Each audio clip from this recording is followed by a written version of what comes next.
ازيكم؟ دلوقتي هعمل معاكم ملوخية في دقيقة من غير اي افتكاسات، بس والله تدوقوا احلى ملوخية دقتوها في حياتكم.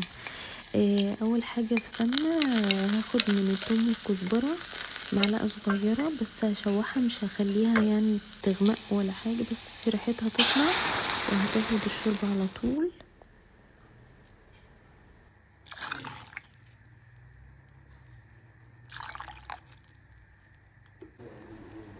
بعد كده هضيف نص معلقة سكر، وبعد كده هضيف الملوخية، بس بعد ما تكون فكت شوية من التلج بتاعها وبس، وبقلبها لغاية لما تدوب وبحطها في الطبق. وبعد كده بعمل باقي الطشة، الثوم والكزبرة، بقلبهم في السمنة لغاية لما لونهم يغمق شوية ويتحمصوا، وبعد كده بنزل عليهم بالملوخية.